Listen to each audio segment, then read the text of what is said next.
ఒక చిత్రం ఏమిటంటే, ఒకసారి స్కందాశ్రమంలో మొక్కలు పెడుతున్నారు, విత్తనాలు నాటుతూ. ఆ రమణ మహర్షితో ఒక విత్తనం వేయిద్దామని చెప్పి చాలా చక్కగా కుదురు కట్టి ఆయన చేతికి కొన్ని విత్తనాలు ఇచ్చి, మీరు కూడా వెయ్యండి అన్నారు. అంటే రమణులు అన్నారు, నేను నా చేత్తో ముట్టుకున్న విత్తనాలు మొలకెత్తవు అన్నారు. అదేమిటి అలా అంటారు, ఎందుకు మొలకెత్తవు, వెయ్యండి అని చెప్పి ఆ విత్తనాలు వేయించి నీళ్లు పెట్టారు. ఆయన వేసినవి అని బాగా గుర్తెట్టుకున్నారు. ఒక్క మొక్క అందులోంచి రాలేదు. నన్ను ఆశ్రయించిన వారికి ఇక పునర్జన్మ ఉండదు, మొలకెత్తడం ఉండదు. ఇక్కడితో జ్ఞానాగ్ని దగ్ధ కర్మాణం. అది విత్తనమే కావచ్చు, ఒకసారి నేను పట్టుకున్నా వాళ్ళు నన్ను పట్టుకున్నా దాని ఫలితం అంతే. కాబట్టి మొలకలెత్తవు అని చెప్పారు. ఎంత చిత్రమో చూసారా, ఒక్కొక్కసారి వారి స్వరూపం బహిర్గతం అవుతుండేది. ఇటువంటి భగవానులు, ఆత్మ సర్వగతం కదండి, అంతటా ఉంటుంది ఆత్మ, దేని యందు లేదు.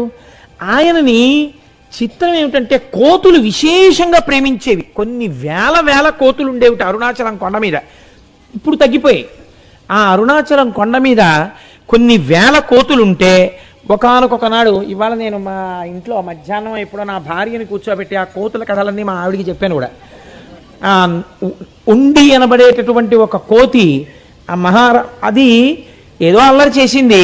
ఆ కోతుల గుంపు వెళ్ళిపోతూ మహారాజు కోతి ఏం చేసిందంటే, దాన్ని శిక్షించడానికి దాని కాలు కొరికేసింది. కొరికేస్తే ఆ బాధతో ఆ కోతి ఏం చేసిందంటే స్పృహ తప్పి పడిపోయింది. మిగిలిన కోతులన్నీ వచ్చి వాసన చూసి చచ్చిపోయింది అనుకుని వదిలిపెట్టేసి వెళ్ళిపోయి, ఈ కాలు కుంటిదైపోయినటువంటి కోతి కాలు ఈడుచుకుంటూ అదో చిన్న కోతి అది రమణులు కూర్చున్నటువంటి విరూపాక్ష గుహలోకి వెళ్ళింది. ఆయనకి సర్వభూతముల యందు ఈశ్వరుడే కదా కనపడతాడు. ఆయన దాన్ని చేత్తో ముట్టుకుని చేరదీసి తన తొడ మీద కూర్చోపెట్టుకుని కొద్దిగా అన్నం కలిపి దానికి నోట్లో ముద్దలు పెట్టి పాలు చల్లార్చి, తాను ఊది చల్లార్చిన పాలు దానికి పట్టేవారు.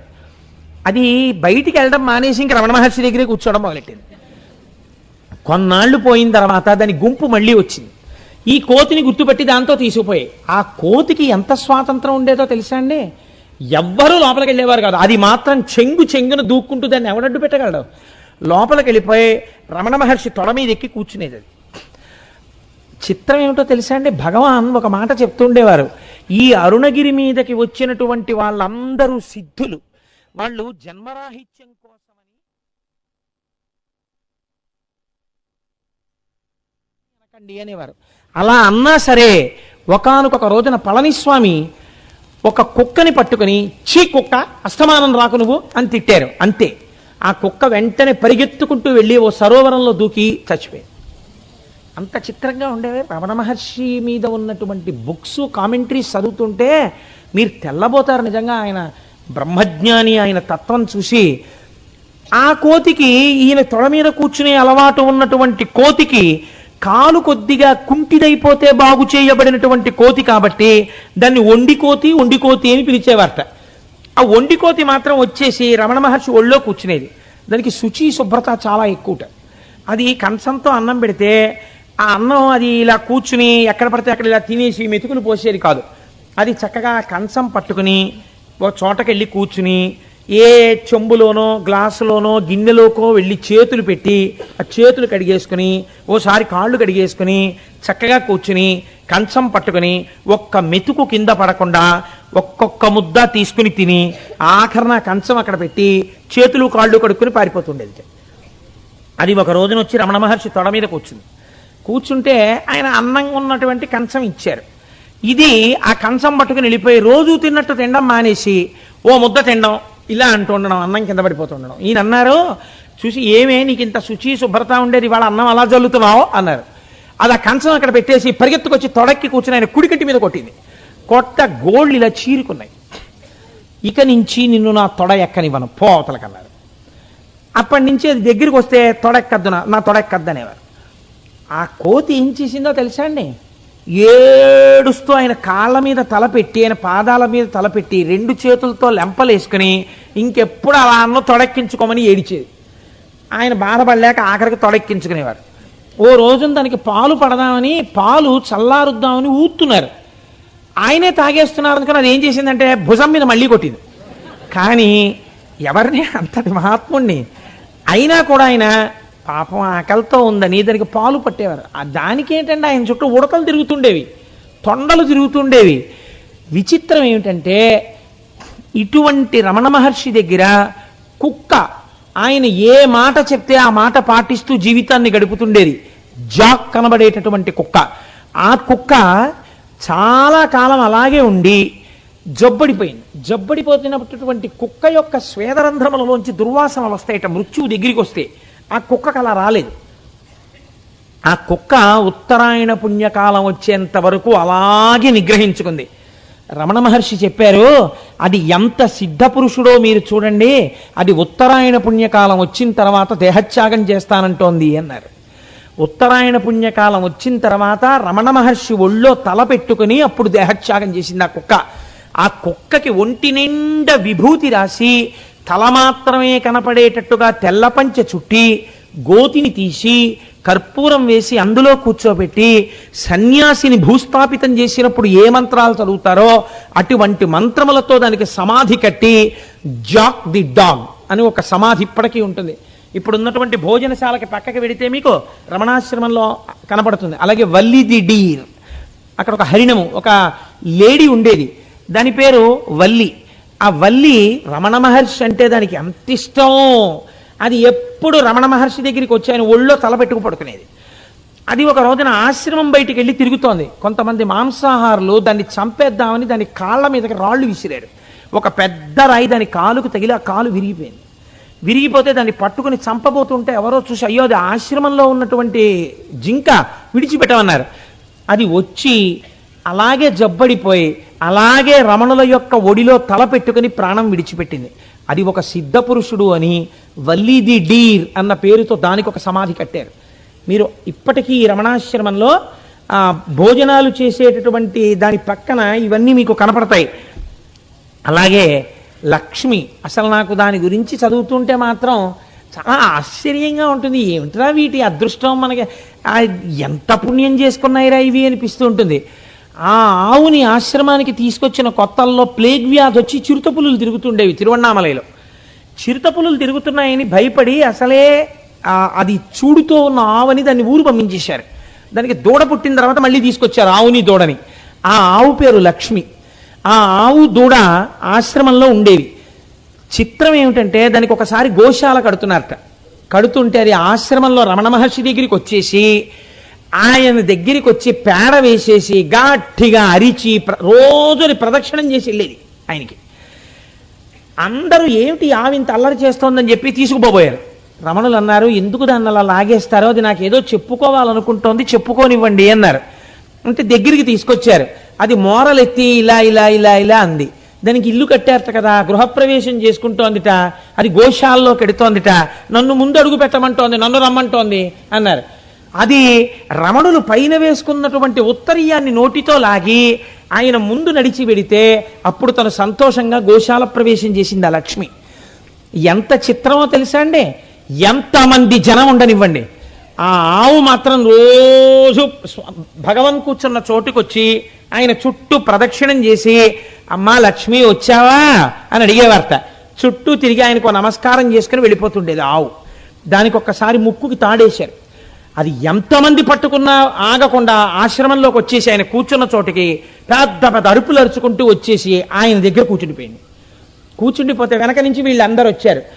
ఎందుకు దాన్ని అలా పట్టుకుంటున్నారు, ఇవాళ సాయంకాలం కదా వస్తుంది నమస్కారానికి, ఇప్పుడే ఎందుకు వచ్చిందమ్మా లక్ష్మి, నీకు ఏమైంది అని అడిగారు.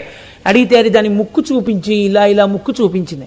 దాని ముక్కుకి తాడేశారట. అదిగో నెత్తురు వస్తోంది, పిచ్చి తల్లికి బాధ కలిగింది, నాకు చెప్పుకోవడానికి వచ్చింది అన్నారు ఆయన. చిత్రం ఏమిటో తెలుసా అండి, కోతులు ఇటువైపు నుంచి కొన్ని వేల కోతులు, ఇటువైపు నుంచి కొన్ని వేల కోతులు వచ్చేవి. వచ్చి బయట కూర్చుని కిచకిచకిచకిచకిచకిచలాడేవి. రమణులు బయటికి వెళ్ళి నిలబడి ఏమైంది మీకు అని అడిగేవారు. ఇటువైపునున్న రాజకోతి కొన్ని చెప్పేది, ఇటువైపునున్న రాజకోతి కొంత కిసకిసలాడేది. రెండు విని వీళ్ళు రెండు వర్గాలకి దెబ్బలాట వచ్చింది. తప్ప అలా దెబ్బలాడుకోకూడదు, మీరు చక్కగా సంయమనంగా ఉండండి అని చెప్పి ఇద్దరికి రాజీ చేస్తే ఆ కోతులన్నీ కలిసి వెళ్ళిపోతుండేవి. నేను అబద్ధాలు చెప్పాను అనుకుంటున్నారేమో, మీరు కావాలంటే గ్రంథాలని పరిశీలన చేయండి, మీకు ఇవన్నీ ఎలా తెలుసు అని అడిగేవారు. కోతుల భాష ఉన్నది ఒక్కటే కదా బ్రహ్మం, కాబట్టి అది అన్ని జీవుల యొక్క మాటలు అర్థం చేసుకోగలదు అనేవారు ఆయన. ఎంతటి మహాత్ముడండి నిజంగా. రమణుల లాంటి వ్యక్తి ఎక్కడుంటారండి? అంతటి మహాజ్ఞాని. మధ్యాహ్నం గంట కొడితే ఇది రమణాశ్రమము అంటే ఆయన ఒప్పుకునేవారు కాదు. అది కూడా ఎప్పుడొచ్చారు విరూపాక్ష గుహ నుంచి కిందకి. అళగమ్మ గారికి స్కందాశ్రమంలో మోక్షం ఇచ్చిన తర్వాత తల్లిగారి శరీరాన్ని కిందకి తీసుకొచ్చి అక్కడ భూస్థాపితం చేసి శివలింగం పెట్టారు. ఆ మాతృభూతేశ్వరాలయము అని అమ్మగారి పేరు మీద గుడి కట్టారు. గుడి కట్టినప్పటి నుంచి ఎక్కువ కింద కూర్చునేవారు. రోజు కొండెక్కి కిందకు వచ్చేవారు. మధ్యాహ్నం 12 అయ్యేటప్పటికే ఆశ్రమంలో గంట కొట్టేవారు. భగవాన్ ఇది మీ ఆశ్రమం అంటే ఆయన ఒప్పుకునేవారు కాదు. నా ఆశ్రమం ఏమిటి, నేనెవరు, నాకు ఆశ్రమం ఏం లేదు అని అందరూ భోజనానికి వరసలో నించుంటే ఆయన కూడా ఓ కర్ర మట్టి కమండలం పట్టుకుని లైన్లో నించునేవారు. లైన్లో నించుని అందరూ కూర్చుంటే ఆయన కూర్చునేవారు. అందరికీ ఏది వడ్డించారో తనకి అదే వడ్డించాలి. ఒక లడ్డు ఎక్కువ తీసుకొచ్చి వడ్డిస్తే ఇదే వద్దని చెప్పాను. అంతట తినేది పరబ్రహ్మమే, ఈ పెద్దరికాలు నాకొద్దు, మీరు అందరికీ సమానంగా పెట్టండి అని చెప్పి తినేవారు కాదు. ఏదైనా అందరూ ఏది తిన్నారో తానది తినాలంతే. నా అన్న మాట ఆయన వాడేవారు కాదు. ఎవరైనా వచ్చి భగవన్ ఆశ్రమంలో 500 లీటర్ల వాటర్ ట్యాంక్ ఒకటి కట్టిద్దాం అనుకుంటున్నాం, 500 కట్టించమంటారా 250 లీటర్ల ట్యాంక్ కట్టించమంటారా అని అడిగేవారు. మీరు 250 లీటర్ల ట్యాంకు కట్టించక్కర్లేదు, 500 లీటర్ల ట్యాంకు కట్టించక్కర్లేదు, మీరెవరో మీరు తెలుసుకోండి, అది జన్మకి సార్థకత అనేవారు. ఆయన ఎప్పుడు ఎవరిని ఏది అడిగేవారు కాదు. ఆయన దగ్గరికి తీసుకొచ్చి డబ్బుల కట్ట పెట్టాడు ఒకసారి ఒక ఆయన. ఓ యాపిల్ పండు ఇక్కడ పెట్టారు. పెడితే ఆయన యాపిల్ పండు తీసుకుని పక్కన పెట్టుకుని అవి ఎందుకు మీరు తీసుకోండి అన్నారు. అవి డబ్బులు భగవాన్ మీకు ఎందుకైనా పనికొస్తాయి ఉంచుకోండి అన్నారు. ఎందుకు? నేను తినడానికి కాగితాలు పనికిరావు కదా, ఇదైతే పోనీ ఎప్పుడైనా తింటాను, నాకెందుకు, తీసేసుకోండి అని. మంచి పెన్ను ఇస్తే ఆయన తీసుకునేవారు కాదు. మంచి పెన్ను ఇచ్చాను భగవాన్ ఏం చేశారని మీరు రేపు అడుగుతారు, మాకెందుకు, మీరు ఉంచుకోండి అని ఇచ్చేసేవారు. ఎప్పుడూ ఒక మట్టి పిడత ఓ కర్ర అంతే. నా అన్న వస్తువు ఆయనకి లేదు. ఆయన ఎన్నడూ ఎవరిని నాకు ఇది ఇవ్వండి అని అడగలేదు జీవితంలో. ఆయన గురించి విశ్వనాథ సత్యనారాయణ గారు సూర్య నాగమ్మ గారి లేఖలకు ముందు మాట రాస్తూ ఒక విచిత్రమైన మాట వాడారు. అందరికీ కనీసం దుప్పటి అన్నా ఉంటుంది. రమణులకు ఏమిటో తెలుసా అండి, ఓ తువ్వాలు కంఠానికి చుట్టుకు పడుకునేవారు. కంఠానికి చుట్టుకుంటే వెచ్చగా ఉంటుందనేవారు. అందరూ ఒంటికి దుప్పటి కప్పుకుంటారు, రమణ మహర్షికి కంఠానికి గుడ్డ చుట్టుకోవడం ఏమిటో అని విశ్వనాథ సత్యనారాయణ గారు ముందు మాట రాశారు. కాబట్టి అంతటి బ్రహ్మజ్ఞాని. నాకు ఇది లేదన్న మాట ఆయన ఎప్పుడూ అనలేదు. నేను సమస్తము నిండిపోయి ఉంటే నాకు లోటు ఏమిటి, నాకు కొరత ఏమిటి అనేవారు ఆయన. అటువంటి మహాపురుషుడైనటువంటి వ్యక్తి తన దగ్గరకు వచ్చినటువంటి వారికి అద్భుతమైనటువంటి ఉపదేశాలంటే ఆయన అందరితో మాట్లాడేవారు కాదు, ఎప్పుడూ మాట్లాడేవారు కాదు, ఎప్పుడూ మౌనమే ఆయన జీవితం. నీలో ఉన్నటువంటి అహంస్ఫురణ ఎక్కడ నుంచి వస్తోందో తెలుసుకో, ఇదే ఆయన జీవితము యొక్క సందేశం. ఏదైనా నేనంటుంటావు, అసలు ఆ నేనన్నది ఎక్కడ పుడుతోంది, అది నువ్వు నిజమైన నేను, మిగిలిన నేను నిజమైన నేను కాదు, అబద్ధం నేను, అది తెలుసుకో, అందుకొచ్చింది జన్మ అనేవారు. ఇంత పరమ పవిత్రమైనటువంటి జీవితాన్ని గడిపినటువంటి రమణులకి ఎంతటి మహాత్ముడైన శరీరాన్ని విడిచిపెట్టాలి కదా ఒక స్థితిలో. వారికి మోచేతి మీద సర్కోమా అనేటటువంటి వ్యాధి పుట్టింది. అంటే రాచపుండు, క్యాన్సర్. ఆ పుండులోంచి నెత్తురు కారిపోతుండేది. దానికి ఒకసారి ఆపరేషన్ చేసి పైచ్యపెండలో దాన్ని సూర్యుడికి ఎదురుగుండా పెట్టి ఆ పుండిని కట్టు విప్పి డ్రెస్సింగ్ చేసేవారు. డ్రెస్సింగ్ చేస్తుంటే రక్తం ఇలా కారిపోతుండేది. కారిపోతుంటే అందరూ చూసి భయపడుతుంటే ఆయన అనేవారు, ఏమయ్యోయ్ ఎందుకలా బెంగపెట్టుకుంటారు, చూశారా ఇది సూర్యచింతామణి, సూర్యకిరణాలు పడితే ఎర్రటి బంగారం పెడుతోంది, ఎర్ర బంగారం ఎలా కారుతోందో చూడండి శరీరంలోంచి అనేవారు తప్ప, అయ్యా మీకు వ్యాధి వచ్చిందిట, పుండు పుట్టిందిట కదా అన్నాడు ఒక ఆయన. నాకు పుండు పుట్టిందా? నాకు పుండు పుట్టదు, పుండుకి పుండు పుట్టింది, ఈ పుండున్నదే బాధించడానికి, ఈ పుండుకో పుండు పుట్టింది, ఈ శరీరానికి పుండు పుట్టింది, కానీ నాకు పుండు పుట్టడం ఏమిటి అనేవారు. 3 మార్లో 4 మార్లో ఆపరేట్ చేస్తేనండి మీకు ఒక ఆశ్చర్యకరమైన సంఘటన చెప్తాను. బ్రహ్మజ్ఞాని అంటే ఒకానొక సమయంలో ఆయన ఎప్పుడు కుంపటి ఒక్కటే పెట్టుకునేవారు, అది కూడా శిష్యులు కుంపటి పెట్టేవారు. నాకు ఇందాక గోపాలకృష్ణ గారు ఉపన్యాసం చెప్తూ మాకు ఎప్పుడు పుణ్యం ఇస్తారో గురువుగారు అంటే, రమణుల గురికి సంబంధించిన ఒక విషయం జ్ఞాపకానికి వచ్చింది. రమణ మహర్షికి పెద్ద వయసులో కొంచెం మోకాళ్ళ నొప్పులు వచ్చాయి. అందుకని ఆయన ఒకసారి కాళ్ళు చాపకు కూర్చుంటే ఓ జడ్జి గారు వచ్చి కాళ్ళు పట్టేస్తున్నాడు. పట్టేస్తుంటే ఎందుకు పడుతున్నారు ఆ కాళ్ళని అన్నారు. ఆయన ఎప్పుడు నా కాళ్ళు అనేవారు, ఆ కాళ్ళు ఈ శరీరం అనేవారు. ఆ కాళ్ళని ఎందుకు పడుతున్నారు అని అడిగారు. అడిగితే భగవన్ మీ కాళ్ళు పడితే పుణ్యం కదా అన్నారు. అని ఏదో కాసేపు పట్టి ఆయన కూర్చున్నారు. ఒక్కసారి ఆగండి అని ఆయన కూడా ఇలా పట్టుకుంటున్నారు. పట్టుకుంటుంటే అదేమిటండి మీ కాళ్ళు మీరే పట్టుకుంటారు, మేము పడతాం కదా అన్నారు. ఈ కాళ్ళు పడితే పుణ్యం అన్నారు కదా, అదేదో నేను పుచ్చుకుందామని అన్నారు. కాబట్టి ఆయన ఎప్పుడు కనీసం అటువంటి సేవ కూడా ఆయన పుచ్చుకునేవారు కాదు.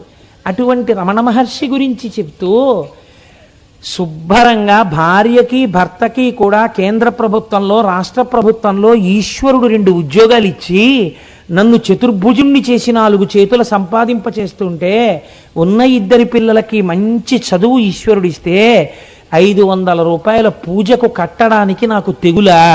ఎందుకు కట్టలేను? ఏదో వంక పెట్టి ఎగదోస్తే ఈశ్వరుడు లేడు చూడడానికి. 500 కట్టగలిగిన సమర్థత ఉన్నప్పుడు కట్టడం నా బాధ్యత కనుక కట్టాను తప్ప దానివల్ల నేను మహాత్మున్న పిచ్చి. ఆయన గోపాలకృష్ణ గారు నాలో ఏది కనపడినా నేను గొప్పవాడిని అనుకుంటుంటారు. ఆయన హృదయం అటువంటిది కనుక తప్ప 500 కడితే నేను మహాత్ముని ఎందుకు అవుతానండి? వారు మహాత్ములు, అటువంటి రమణుల వంటి వారు.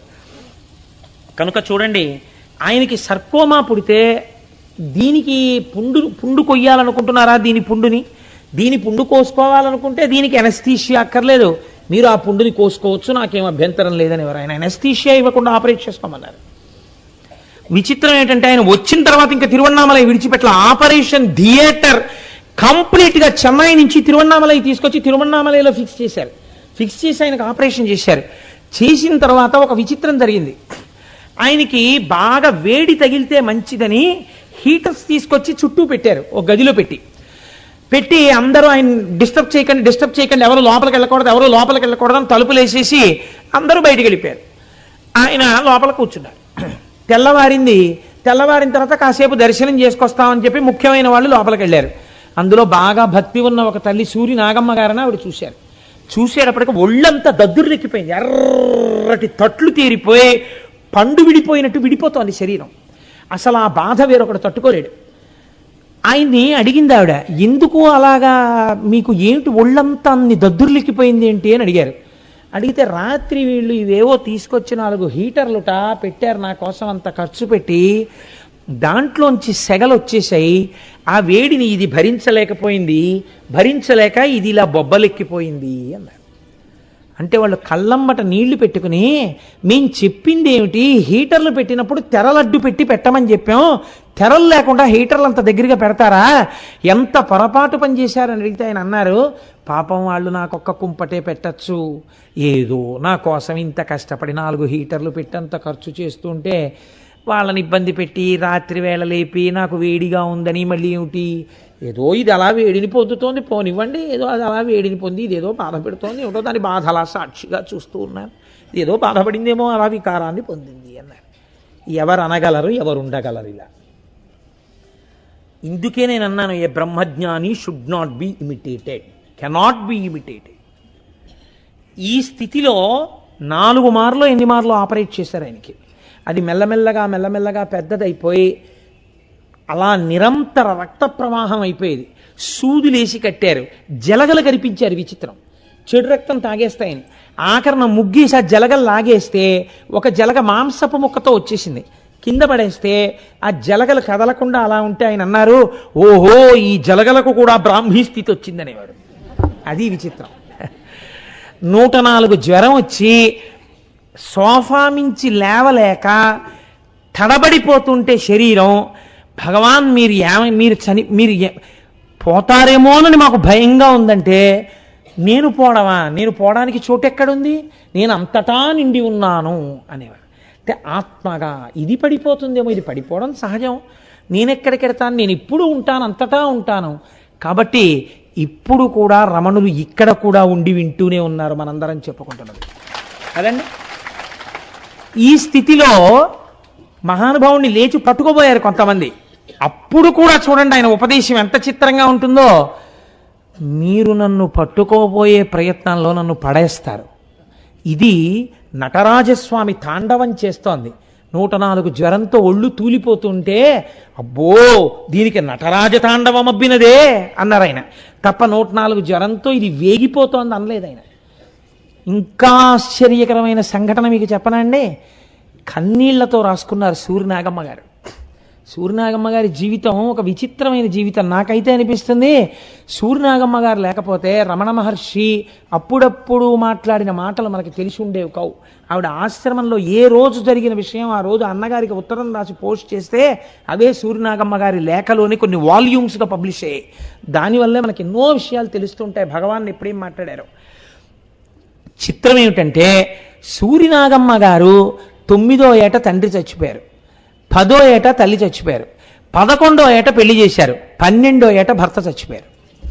చచ్చిపోతే ఆ రోజుల్లో ఉన్న కట్టుదిట్టమైన ఏర్పాటుకి ఆవిడికి ఒక సాప వేసి మంచం మీద పడుకోకూడదని సూర్యకిరణములు తగలనటువంటి ఒక గదిలో పెట్టారు, ఒక చీకటి గదిలో.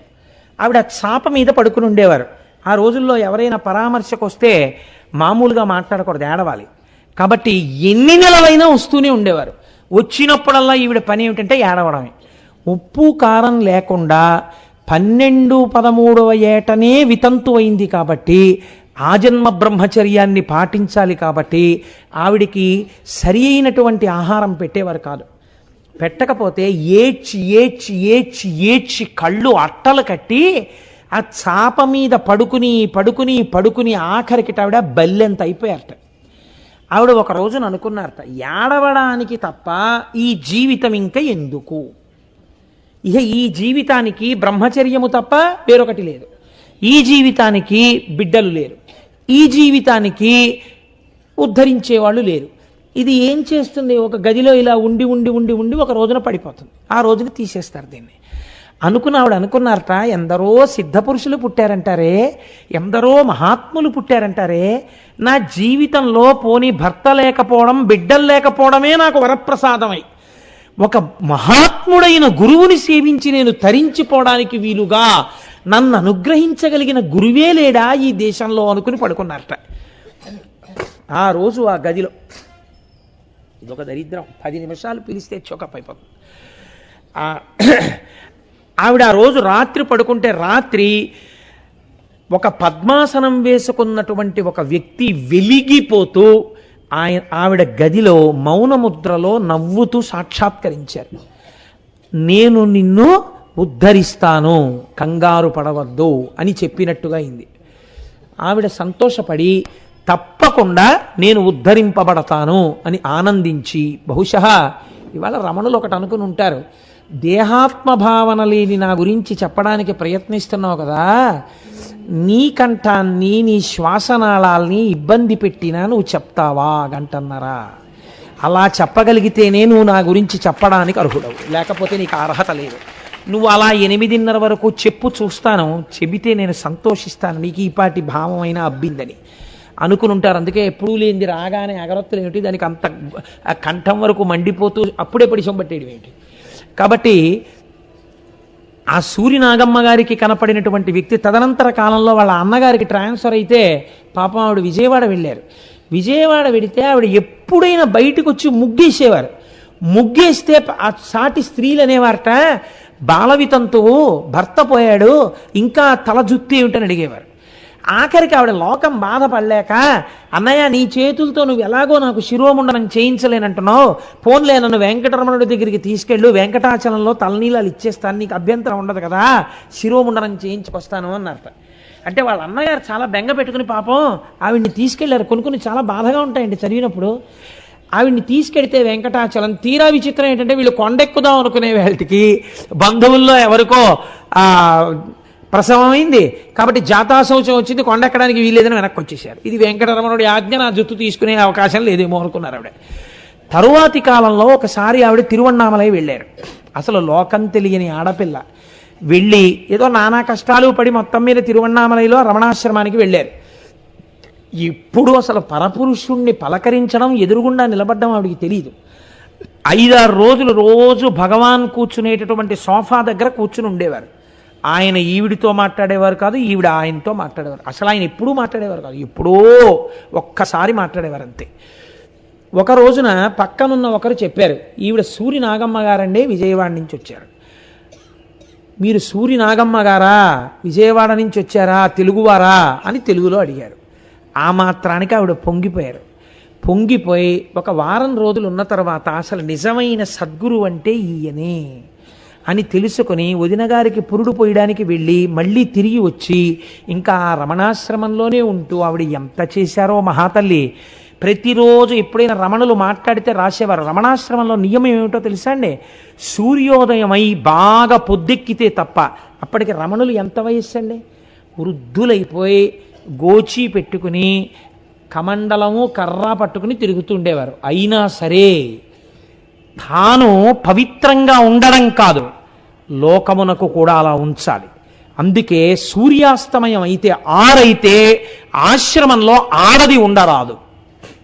6 అయితే బయటికి వెళ్ళిపోవలసింది ఆడవాళ్ళు. మళ్ళీ బారెడి పొద్దెక్కితే కానీ లోపలికి రావడానికి వీల్లేదు ఆడవాళ్ళు. అంత కఠినంగా ఉండేది నియమం. ఆవిడ మహాతల్లి అట్నుంచి వచ్చిన తర్వాత రమణ మహర్షి దర్శనానికి వెళ్ళి భయపడుతూ ఒక పరిచారికుడి ద్వారా వెళ్ళి లోపల నించున్నారు. నిలబడితే ఏమి అని అడిగారు రమణ మహర్షి. అడిగితే ఆవిడ తన కష్టం తన జీవితం చెప్పుకోలేక మీరే నన్ను తరింప చెయ్యాలి అన్నారు. సాధారణంగా వెంటనే ఆయన ఏమంటారంటే, ఎవరిని తరింప చేస్తారు, మిమ్మల్ని మీరు తరింప చేసుకోవాలంటారు. కానీ ఆవిడ విషయంలో మాత్రం అన్నారు, ఓ తప్పకుండా అన్నారు. అంతే. ఆవిడ పొంగిపోయి బయటికి వస్తే, నీ అదృష్టం ఈ మాట ఇలా ఎవరితో రమణ మహర్షి అనలేదన్నారు. ఆవిడితో పౌరాణిక విషయాలు మాట్లాడేవారు, ఆవిడితో లేఖలు రాయించారు, ఆశ్రమం తరపున పబ్లిష్ చేశారు. ఆవిడికి ధ్యానం కుదుటపడింది. ఆవిడ పొందిన కష్టమంతా మర్చిపోయి ఆవిడ ఈశ్వరాభిముఖురాలైపోయింది. అయిపోయి ఆఖరణ చిట్ట రమణ మహర్షి శరీరాన్ని విడిచిపెట్టేసే రోజున ఆవిడ ఎంత పరివేదన చెందిందో తెలుసా అండి? ఇంకా రేపటి రోజున ఉగాది అనగా ఆవిడ ఒక కొత్త గోచి, ఒక పంచాంగం, ఓ చేతికర్ర భగవాన్కి బహూకరించేవారు తప్ప ఆయన జొన్న పేలాలు ఇస్తే పుచ్చుకునేవారు కాదు రమణ మహర్షి ఎవరి దగ్గరే. అటువంటి తల్లి పట్టుకెళ్ళి ఇచ్చారు. అప్పటికే బాగా ఒడిలిపోయారు. భగవన్ తగ్గదంటారా అని అడిగారు. ఏమో అన్నారు. ఆవిడ చాలా బెంగ పెట్టుకున్నారు. మరునాడు ఆయన ఒక కొత్త లంగోటా కట్టుకుని ఆయన చాలా కాలం ఆ గోచి కూడా పెట్టుకోలేదు అసలు. మీరు బ్రహ్మజ్ఞాని, కానీ లోకం అంటూ ఒకటి ఉంది కదా, ఒక గోచి పెట్టుకోండి అంటే అప్పటి నుంచి ఓ గోచి పెట్టుకునేవారు ఆయన లోకం కోసం. ఆ గోచి పెట్టుకుని ఎవ్వరికీ చెప్పలేదు. ఎంత చిత్రమో తెలుసా అండి? అసలు సర్కోమా చేతి మీద వస్తేట ప్రపంచంలో ఉన్న బాధకంతటికీ అది రాశీభూతంట. అంత నెత్తురు కారేది. దానికి తోడు రమణ మహర్షి యొక్క వెన్నుపూసలలో ఉన్నటువంటి ఒక నరం చిట్లిపోయింది. ఆయనకి తప్ప ఎవరికి తెలియదు, ఆయన ఎవరికి చెప్పలేదు. మరునాడు ఆయన నడవలేకపోతున్నారని అటాచ్డ్ బాత్రూమ్ ఉన్న ఒక గదిలో కూర్చోబెట్టారు. ఆయన లేచి ఆ గదిలోకి వెళ్ళి తలుపు తీసుకుని అడుగు వెయ్యబోయి కూలిపోయారు. కూలిపోతే ఈ కురుపు వెళ్ళి ఆ గోడకేసి కొట్టుకుంది. కొట్టుకోవడంలో నెత్తురు చిమ్మి ఆయన వేసుకున్న గోచి పైనున్న తువ్వాలు కూడా నెత్తుటితో తడిసిపోతే పరిచారికులు చూసి పరిగెత్తుకుంటూ వెళ్ళి చెయ్యివ్వబోయారు. ఆయన అన్నారు, భగవాన్ మిమ్మల్ని లేపుతాం పైకన్నారు. ఇంత నెత్తురు ఇంత పోటుతో వెన్నుపాన్లో నరం నెప్పెడుతుంటే ఆయన అన్నారు, ఇది ఇవాళ కూలబడింది, దీనికి శక్తి తగ్గిందో ఏమో, దీన్ని ఇదే లేపుకుంటుంది, పర్వాలేదు మీరు కూర్చో అని మెల్లగా ఆసరాతో లేచి స్నానాల గదిలోకి వెళ్ళి బయటికి వచ్చి కూర్చుని, చిత్రం ఏమిటంటే ఇంకా ఆయన విడిచిపెట్టేస్తారు అనుకుంటున్నటువంటి సమయంలో ప్రాణాన్ని ఒక తల్లి ఒక దిబ్బ మీద నిలబడి చూస్తూ, నా వంక ఒక్కసారి భగవానులు అనుగ్రహంతో చూడరా అని ఏడ్చింది. ఆయన కనురెప్ప విప్పి చూశారు, ఆవిడే సూర్యనాగమ్మ. కనురెప్ప విప్పి చూసి ఆవిడ ఒక వ్యక్తి వచ్చి చెప్పారు, ఒక గురువు శరీరంలో ఉండాలని శిష్యులు కోరుకోవాలి. ఎందుకంటే గురువు తాను శరీరం కాదని గురువుకు తెలుసు. గురువు శరీరం వదిలిపెట్టడానికి సిద్ధపడతాడు.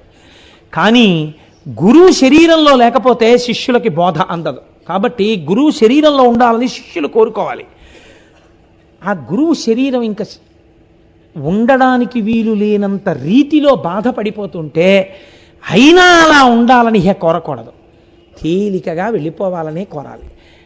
కాబట్టి నువ్వు అలా కోరు, శిష్యులందరూ ఆయన ఆశ్రితులందరూ అలా కోరండి అని చెప్పారు. ఇంకా అలా ఉండాలని అడక్కండి అని. ఎంత చిత్రమో చూడండి. ఆయన ఆ రూపంలో కూడా మళ్ళీ బోధ. అందరూ నమస్కారం చేస్తుండగా చిత్రం ఏమిటంటే నన్ను తీసి కూర్చోపెట్టండి, దీన్ని కూర్చోపెట్టండి అన్నారు. నన్ను అనరు ఆయన, దీన్ని కూర్చోపెట్టండి అన్నారు. లేపి కూర్చోపెట్టారు సోఫా మీద. ఊపిరి అందట్లేదేమో అని డాక్టర్లు ఆక్సిజన్ సిలిండర్ పట్టుకొస్తున్నారు. వద్దు అని సంజ్ఞ చేసి అందరూ చూస్తూ ఉండగా చక్కగా కళ్ళు తెరిచి చూసి కన్నులు మూసి ఆనంద బాష్పములు కన్నుల వెంట జలజల రాలిపోయేట. కృష్ణభిక్షు వ్యాఖ్యానం చేశారు దానికి. ఆయనే చెప్పుకున్నారు ఒకసారి, ఒక చిన్న గుడారమునందు ఏనుగు పట్టనట్టు ఇంకా ఈ ఆత్మ సర్వవ్యాపకము కావాలనుకుంటోంది, ఒక్క దేహమునందు ఇమడలేనంటోంది అని చెప్పుకున్నారు. కనుక అందరూ చూస్తుండగా చెన్నై వరకు కనపడింది. ఒక జ్యోతి లేచి ఆకాశంలో తిరిగి ఆఖరణ వెళ్ళి అరుణాచల పర్వత శిఖరములలో లీనమైపోయింది. మీకందరికీ ఆశ్చర్యకరమైన విషయం ఏమిటో తెలుసా అండి? భగవాన్ రమణ మహర్షుల యొక్క జ్యోతిని చూసినటువంటి వ్యక్తి ఈ సభలోనే ఉన్నారు. వారెవరో తెలుసా అండి? నాగేశ్వరరావు గారు ఇక్కడే కూర్చుని ఉన్నారు. వారు దర్శనం చేశారు కదమ్మా. ఆ సమయంలో అక్కడికి దగ్గరలో వారు ఎందుకో వాళ్ళ బంధువుల ఇంట్లో ఉన్నారు. ఆ జ్యోతి వెళ్ళిపోతోందని వాళ్ళ అత్తగారు అనుకుంటాను, ఇఫ్ ఐఎమ్ కరెక్ట్, నాకు జ్ఞాపకం లేదు. ఆవిడ అన్నారట, ఎవరో ఒక మహాత్ముడు వెళ్ళిపోయాడయ్యా, జ్యోతి వెళ్ళిపోతోందన్నారు. ఆ జ్యోతి దర్శనం చేసిన మహానుభావుడే ఇవాళ రమణుడు ప్రాణంగా బతుకుతున్న వ్యక్తి, గొప్ప సాధకులు. నేను ఒక్కసారి నాగేశ్వరరావు గారు ఇక్కడికి వచ్చి నిలబడితే మేమందరం పొంగిపోయి సభంతా వారికి నమస్కరిస్తున్నాం. ఒక్కసారి నాగేశ్వరరావు గారిని ఇలా తీసుకురండి.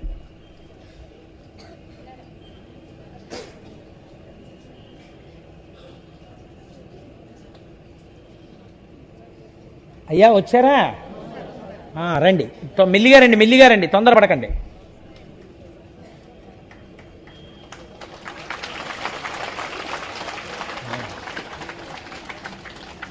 ఆ ఆశ్రమంతో ఎంతో అనుబంధం ఉన్న వ్యక్తి. ఎందరో పెద్దలు, ఎందరో విదేశీయులు అయ్యాయి. చాలా సంతోషం అండి. రమణులంటే ఆయన ప్రాణం. కేవలం ఆ రమణోపాసనే ఆయన్ని తిప్పుతోంది. శరీరమునందు ఉన్న ఓపిక కాదు, అంతటి మహాభక్తుడు. మల్లవరం సుబ్రహ్మణ్యేశ్వర స్వామి వారి దేవస్థానాన్ని ఇవాళ అంత స్థాయికి తీర్చిదిద్దిన మహాపురుషుడు. వారు ఆ రమణ భగవానుల యొక్క జ్యోతి వెళ్ళిపోతున్నప్పుడు దర్శనం చేసినటువంటి అదృష్టవంతుడు. అటువంటి వ్యక్తి బహుశः ఇవాళ సభలో ఉండడం, నేనైతే అనుకుంటున్నాను రమణులు ఆ రూపంలో ఇవాళ మనకి దర్శనమిచ్చారు అని నేను అనుకుంటున్నాను. కాబట్టి అటువంటి మహాభినిష్క్రమణం. కానీ ఆయన యొక్క బోధలు మాత్రం, ఆయన చేసిన సూచనలు నేను ఒక్కరోజు ప్రసంగంలో మీకు చెప్పలేకపోయాను. కానీ మీకు ఒక్క ఆశ్చర్యకరమైన సంఘటన చెప్తాను. రమణ మహర్షి శరీరం వదిలిపెట్టాక సూర్య నాగమ్మ గారు లాంటి అంతేవాసులు భక్తులు ఇంకా ఆశ్రమంలో ఉండలేకపోయారు. ఉండలేక తీర్థయాత్రలకు వెళ్ళిపోయారు. వెళ్ళిపోతే కాశీ పట్టణానికి వెళ్ళారు ఆవిడ. వెళ్ళినప్పుడు వాళ్ళ వదిన గారికి జ్వరం వచ్చింది. అన్నగారు అన్నారు, నువ్వు తొందరగా ఒక్కసారి గంగా స్నానం చేసి దర్శనం చేసుకుని వచ్చేసేయి, మనం వెళ్ళిపోదామన్నారు. అంటే ఆవిడ కాశీ విశ్వేశ్వరుడి దేవాలయంలోకి వెడుతున్నారు. అక్కడ ఎదురుగుండా ద్వారపాలకుడు 3 తలుపులు మూసేసి ఒక్క తలుపే తెరిచుంది. ఒక గార్డ్ కూర్చుని ఉన్నారు, ఒక రక్షకభటుడు. ఆయన హిందీలో అడిగాడు ఈవిడ్ని చూడగానే, ఆప్ కౌన్ హై అని అడిగితే ఈవిడ వచ్చిరాని హిందీలో, నన్ను సూరినాగమ్మ అంటారు, నేను దక్షిణాదిన తిరువణ్ణామలైలో రమణ మహర్షి సేవ చేసుకున్నదానను అని చెప్పారు. అంటే ఆయన అన్నాడు, అమ్మా, రమణ మహర్షిని సేవించిన వారికి కాశీలో శివలింగాన్ని కౌగులించుకున్న వాళ్ళకి తేడా లేదు, మీరు ఇంకా కాశీ రావలసిన అవసరం ఏముందమ్మా అన్నాడు. అర్చన కోసమని బోలెడంత వెండి సామాను అవి అక్కడ పెట్టున్నాయి. పెట్టి ఉంటే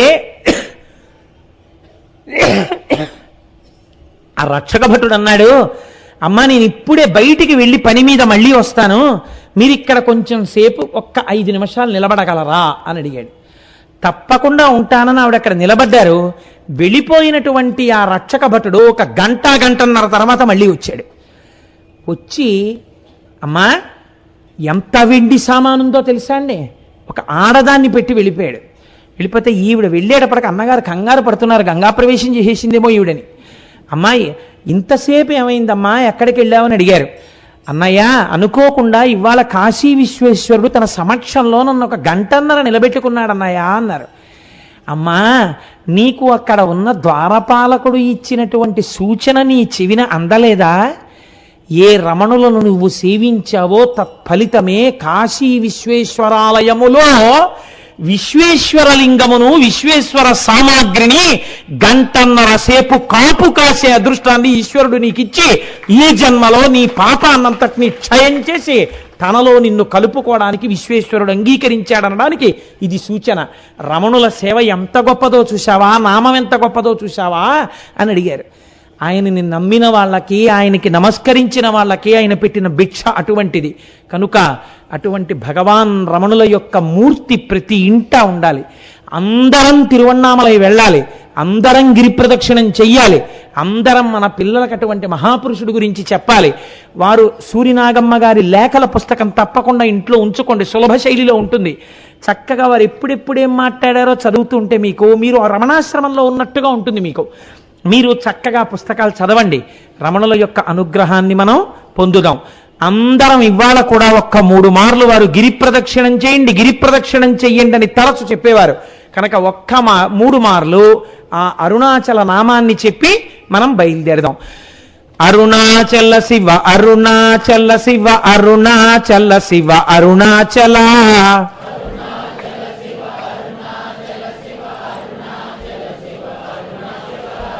అరుణాచల శివ అరుణాచల శివ అరుణాచల శివ అరుణాచల అరుణాచల శివ అరుణాచల శివ అరుణాచల శివ అరుణాచల అరుణాచల శివ అరుణాచల శివ అరుణాచల శివ అరుణాచల అరుణాచల శివ అరుణాచల శివ అరుణాచల శివ అరుణాచల. రేపు చాలా ముఖ్యమైనటువంటి విషయాల్ని కొన్నింటిని ప్రస్తావన చేస్తాను. అసలు భస్మ ఎందుకు ధరించాలో, భస్మ గొప్పతనం ఏమిటో, విభూతి ఎందుకు పెట్టుకుంటారో, ఏ మంత్రంతో విభూతి పెట్టుకోవాలో, పొడి విభూతి ఎప్పుడు పెట్టుకోవాలో, తడి విభూతి ఎప్పుడు పెట్టుకోవాలో, స్నానం చెయ్యలేని స్థితి వచ్చినప్పుడు విభూతితో స్నానం ఎలా చెయ్యొచ్చో, ఈ విషయాలన్నింటినీ రేపు శివమహాపురాణాంతర్గతంగా రేపు భస్మ యొక్క వైభవాన్ని గురించి రేపటి రోజున ఈశ్వరుడు అనుగ్రహించి నా చేత ప్రసంగింపచేయుగాక. మంగళాశాసన పరై